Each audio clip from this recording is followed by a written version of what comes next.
A Madonna is a representation of Mary, either alone or with her child Jesus. These images are central icons for both the Catholic and Orthodox churches.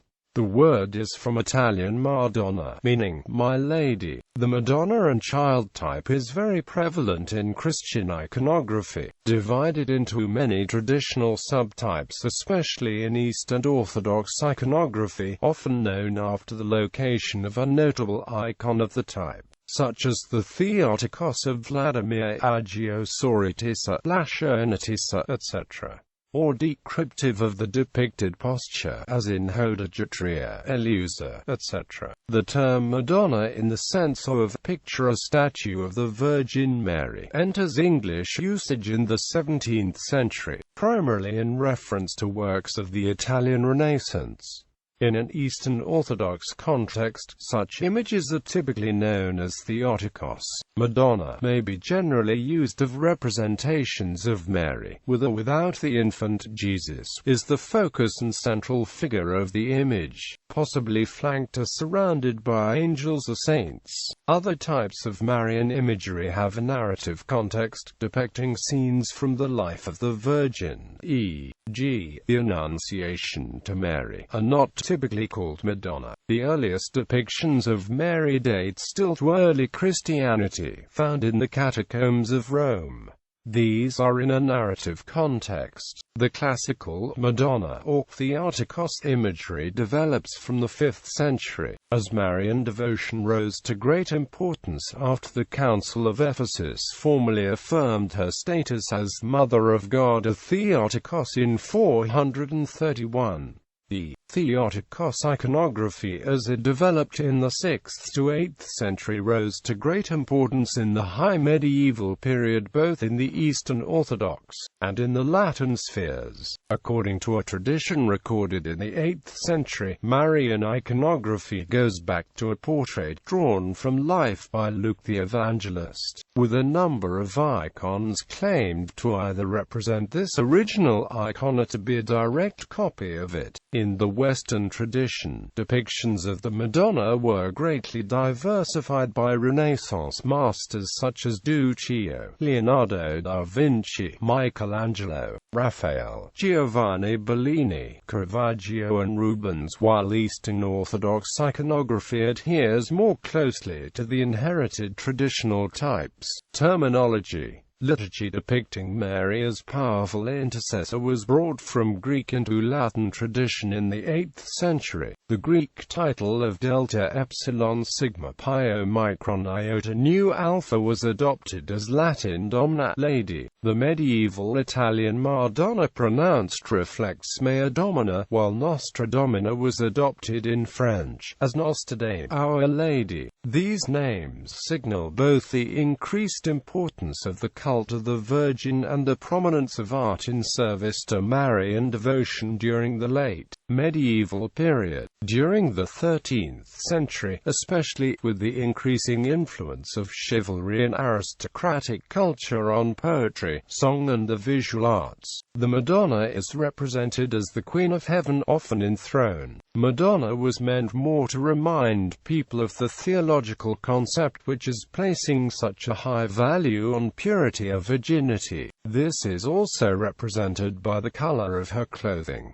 The color blue symbolized purity, virginity, and royalty, while the Italian term Madonna paralleled English Our Lady in late medieval Marian devotion. It was imported as an art historical term into English usage in the 1640s, designating specifically the Marian art of the Italian Renaissance. In this sense, a Madonna, or a Madonna with child, is used of specific works of art, historically mostly of Italian works. A Madonna may alternatively be called Virgin, or Our Lady, but Madonna is not typically applied to Eastern works, e.g., the Theotokos of Vladimir may in English be called Our Lady of Vladimir, while it is less usual, but not unheard of, to refer to it as the Madonna of Vladimir. Modes of representation. There are several distinct types of representation of the Madonna. One type of Madonna shows Mary alone and standing, generally glorified and with a gesture of prayer, benediction or prophecy. This type of image occurs in a number of ancient apsidal mosaics. Full-length standing images of the Madonna more frequently include the infant Jesus, who turns towards the viewer, raises his hand in benediction. The most famous Byzantine image, the Hodegetria, was originally of this type, though most copies are at half-length. This type of image occurs frequently in sculpture and may be found in fragile ivory carvings, in limestone on the central doorposts of many cathedrals, and in polychrome wooden or plaster casts in almost every Catholic church. There are a number of famous paintings that depict the Madonna in this manner, notably the Sistine Madonna by Raphael. The Madonna enthroned is a type of image that dates from the Byzantine period and was used widely in medieval and Renaissance times. These representations of the Madonna and Child often take the form of large altarpieces. They also occur as frescoes and apsidal mosaics. In medieval examples, the Madonna is often accompanied by angels who support the throne, or by rows of saints. In Renaissance painting, particularly High Renaissance painting, the saints may be grouped informally in a type of composition known as a sacra conversazione. The Madonna of Humility refers to portrayals in which the Madonna is sitting on the ground, or sitting upon a low cushion. She may be holding the child Jesus in her lap.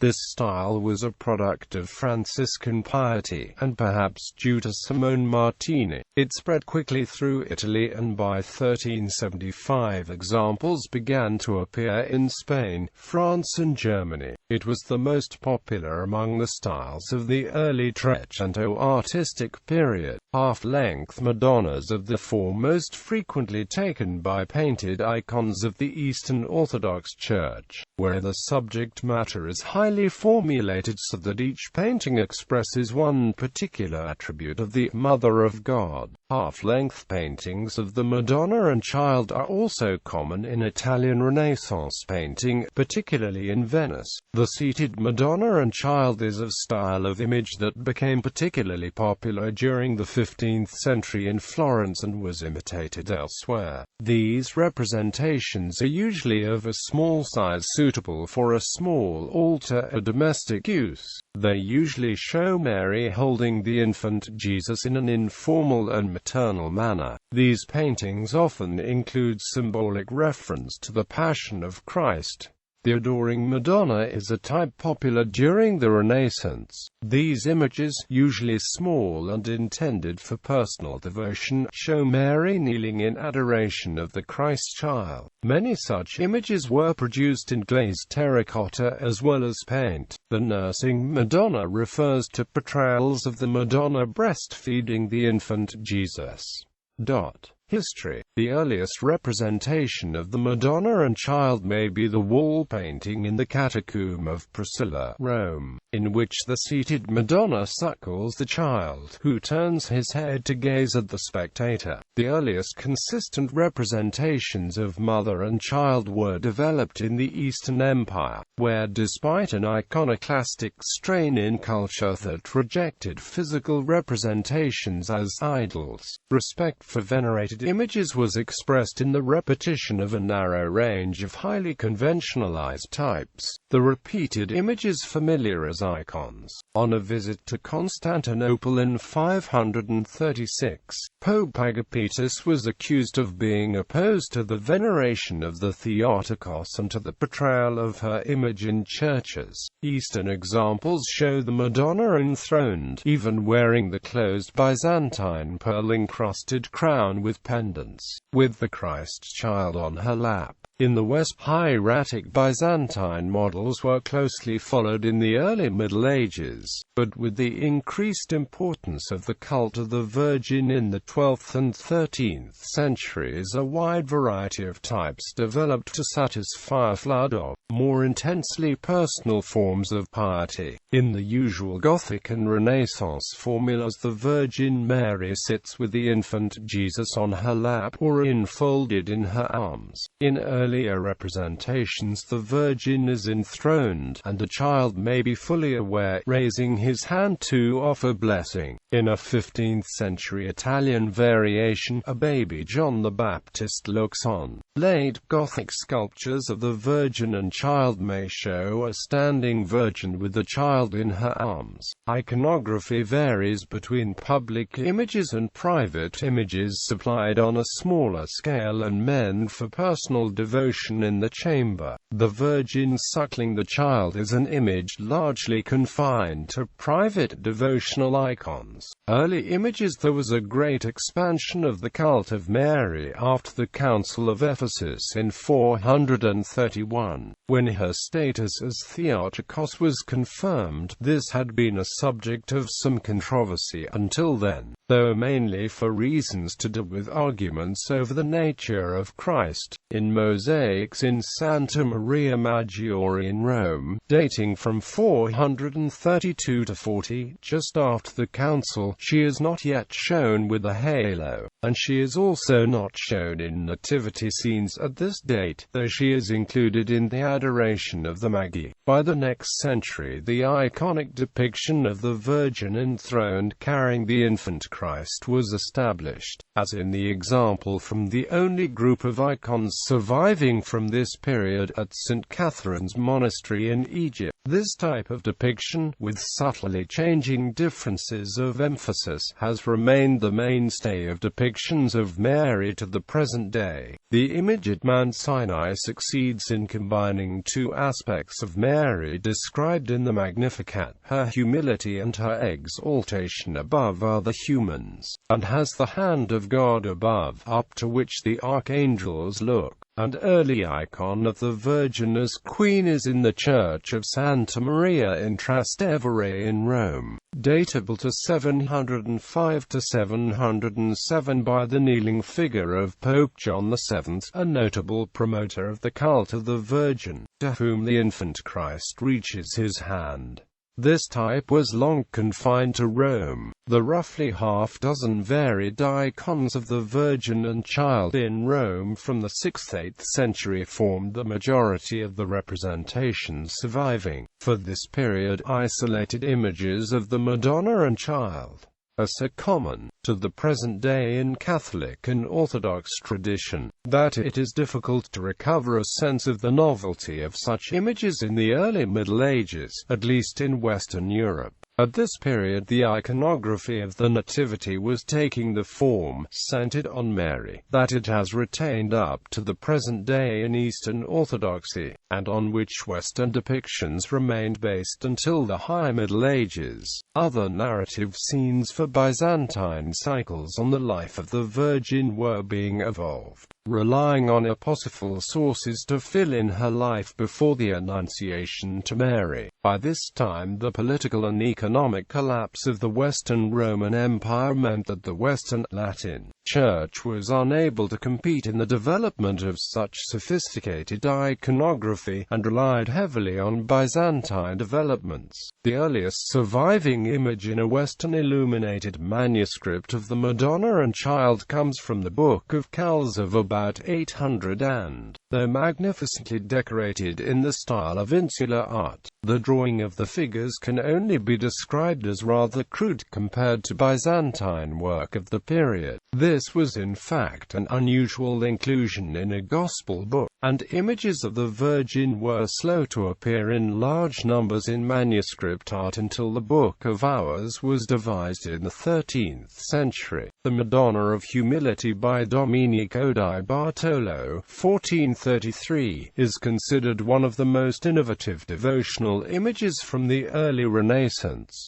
Byzantine influence on the West. Very few early images of the Virgin Mary survive, though the depiction of the Madonna Madonna has roots in ancient pictorial and sculptural traditions that informed the earliest Christian communities throughout Europe, Northern Africa and the Middle East. Important to Italian tradition are Byzantine icons, especially those created in Constantinople, the capital of the longest enduring medieval civilization, whose icons participated in civic life and were celebrated for their miraculous properties. Byzantium saw itself as the true Rome, if Greek-speaking, Christian empire with colonies of Italians living among its citizens, participating in crusades at the borders of its land, and ultimately plundering its churches, palaces and monasteries of many of its treasures. Later in the Middle Ages, the Cretan school was the main source of icons for the West, and the artists that could adapt the style to Western iconography when required. While theft is one way that Byzantine images made their way west to Italy, the relationship between Byzantine icons and Italian images of the Madonna is far more rich and complicated. Byzantine art played a long, critical role in Western Europe, especially when Byzantine territories included parts of Eastern Europe,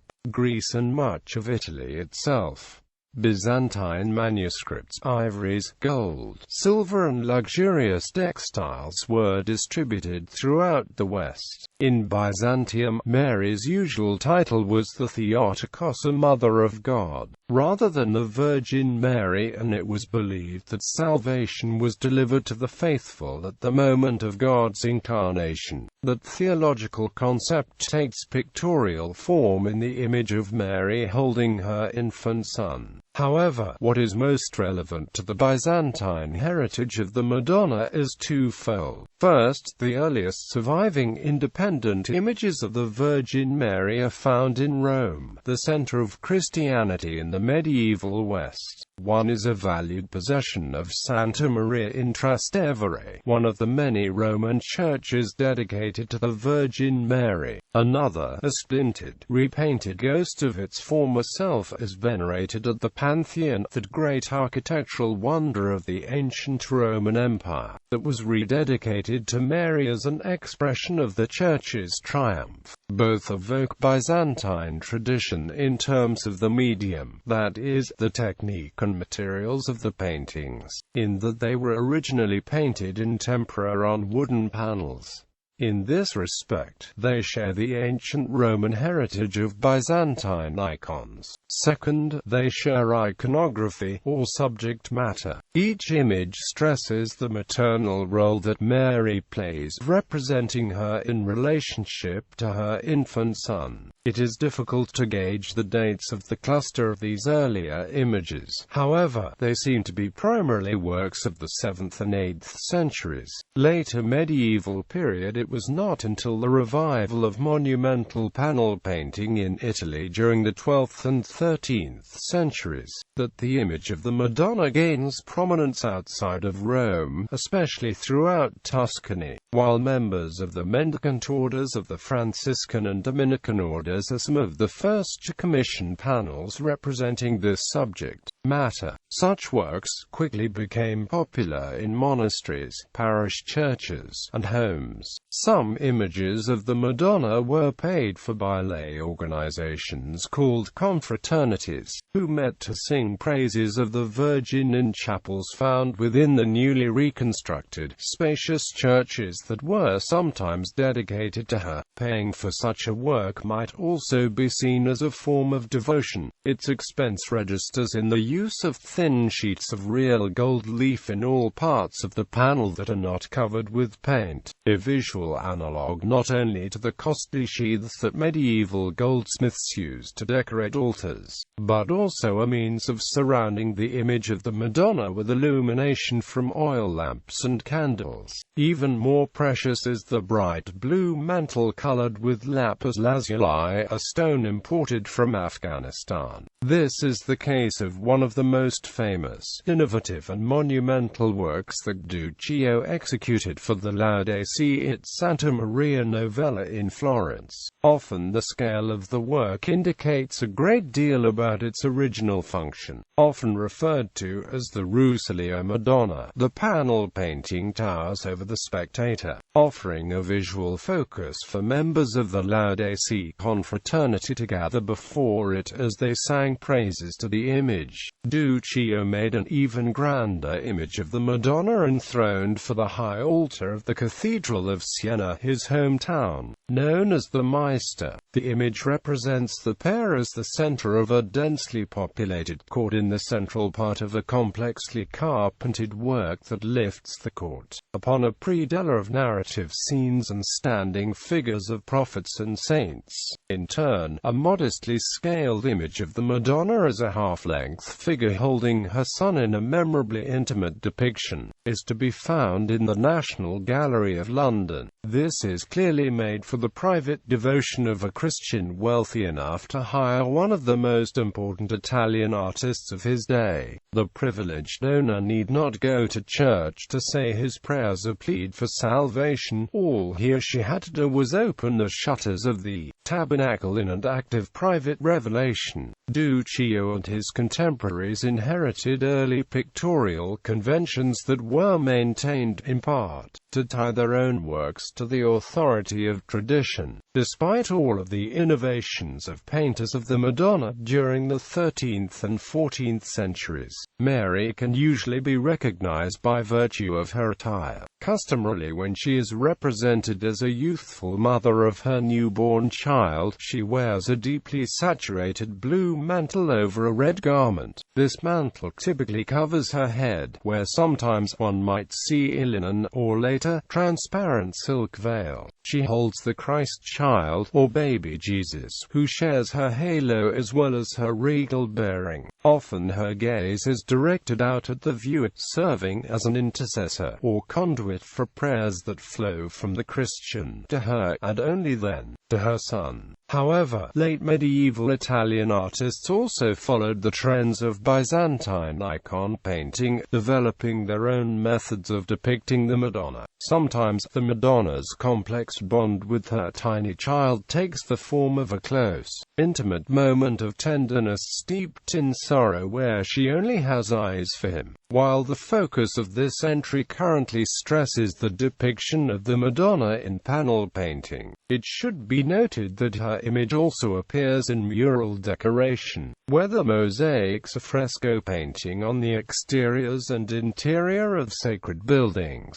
She is found high above the apse or east end of the church where the liturgy is celebrated in the west. She is also found in sculpted form, whether small ivories for private devotion, or large sculptural reliefs and freestanding sculpture. As a participant in sacred drama, her image inspires one of the most important fresco cycles in all of Italian painting. Giotto's narrative cycle in the Arena Chapel, next to the Scrovegni family's palace in Padua. This program dates to the first decade of the 14th century. Italian artists of the 15th century onward are indebted to traditions established in the 13th and 14th centuries in the representation of the Madonna. Renaissance. While the 15th and 16th centuries were a time when Italian painters expanded their repertoire to include historical events, independent portraits and mythological subject matter, Christianity retained a strong hold on their careers. Most works of art from this era are sacred, while the range of religious subject matter included subjects from the Old Testament and images of saints whose cults date after the codification of the Bible. The Madonna remained a dominant subject in the iconography of the Renaissance. Some of the most eminent 16th-century Italian painters to turn to this subject were Leonardo da Vinci, Michelangelo and Raphael, Giorgione, Giovanni Bellini and Titian. They developed on the foundations of 15th-century Marian images by Fra Angelico, Fra Filippo Lippi, Mantegna and Piero della Francesca in particular, among countless others.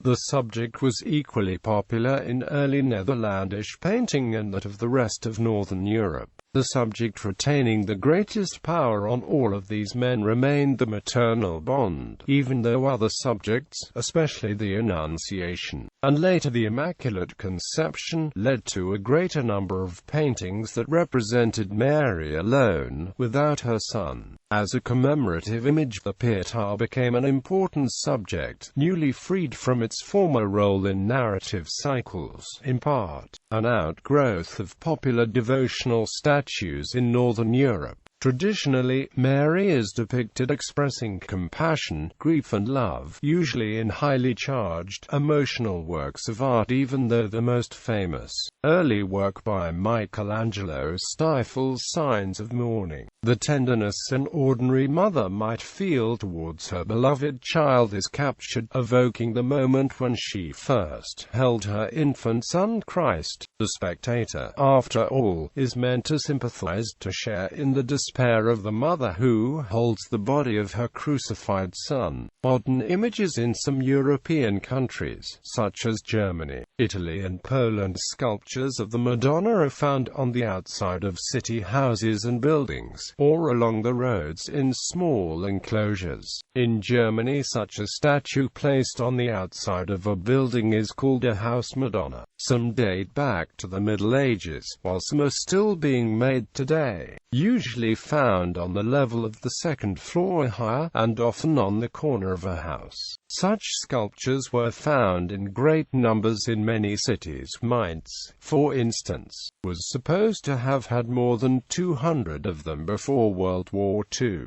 The variety in such statues is as great as in other Madonna images. One finds Madonnas holding grapes, immaculate Madonnas in pure, perfect white without child or accessories, and Madonnas with roses symbolizing her life determined by the mysteries of faith. In Italy, the roadside Madonna is a common sight both on the side of buildings and along roads in small enclosures. These are expected to bring spiritual relief to people who pass them. Some Madonna's statues are placed around Italian towns and villages as a matter of protection, or as a commemoration of a reported miracle. In the 1920s, the Daughters of the American Revolution placed statues called the Madonna of the Trail from coast to coast, marking the path of the old National Road and the Santa Fe Trail. Notable types and individual works. There are a large number of articles on individual works of various sorts in category Virgin Mary in art and its subcategory. The term Madonna is sometimes used to refer to representations of Mary that were not created by Italians. A small selection of examples include Golden Madonna of Eston, the earliest large-scale sculptural example in Western Europe and a precedent for the polychrome wooden processional sculptures of Romanesque France, a type known as Throne of Wisdom. Madonna of Humility depicting a Madonna sitting on the ground, or low cushions. Madonna and Child, a painting by Duccio di Buonensegna, from around the year 1300. The Black Madonna of Cestecoa icon, which was, according to legend, painted by St. Luke the Evangelist on a cypress tabletop from the house of the Holy Family. Madonna and Child with flowers, possibly one of two works begun by the artist. Madonna Eleusa has been depicted both in the Eastern and Western churches. Madonna of the Steps, a relief by Michelangelo. Madonna della Seggiola by Raphael. Madonna with a long neck by Parmigianino. The Madonna of Portligate, the name of two paintings by Salvador Dali created in 1949 and 1950. Paintings Madonna in art. Statues. Manuscripts and covers.